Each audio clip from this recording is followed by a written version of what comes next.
Hey, good morning, listeners. Welcome to Top of the Morning by Mint, your weekday newscast that brings you 5 major stories from the world of business.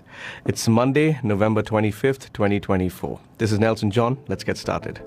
Days before a U.S. court indicted Adani Green Energy officials for alleged bribery in India, traders on derivative markets cut their positions in Adani Enterprises and Adani Ports.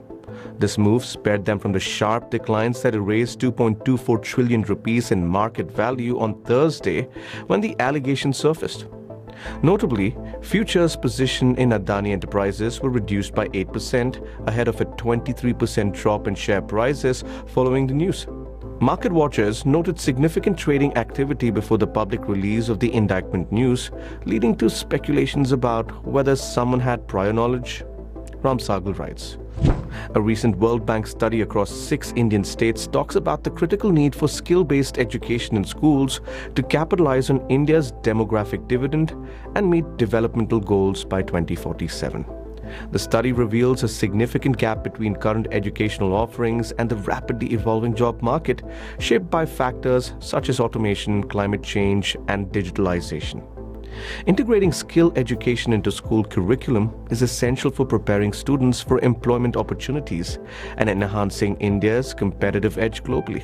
N. Madhavan explains why giving skill education in Indian schools is a good idea in today's primer. Ranjit Gupta, Chief Executive of Occur Energy and former CEO of Azure Power, is among those indicted in the $250 million Adani bribery case. Azure is in the thick of the bribery scam. After resigning from Azure Power in 2022 under circumstances detailed in a November 20 complaint by U.S. prosecutors, Gupta went on to establish Occur Energy, which recently secured a significant investment promise from REC Limited to produce green ammonia in Odisha. Occur Energy has no revenue and limited staffing. Yet, ambitious plans to invest billions in green energy across regions from Egypt to India. These plans now face a scrutiny as Gupta contends legal challenges in the ongoing Adani investigation, writes Varun Sood.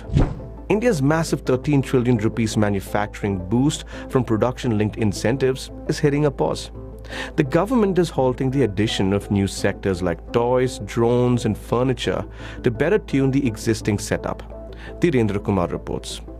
This shift comes as disbursements have dropped sharply, from nearly 10,000 crore rupees last year to under 1,000 crore rupees this year, with the bulk of claims coming from electronics, textiles, automobiles, and white goods sectors. The challenge here? High production targets are tough to meet. For instance, textile companies eyeing incentives need to hit a 600 crore rupees sales target with at least 300 crore rupees invested. The latest quarterly earnings have revealed a stark trend. Urban India is facing some serious financial strains.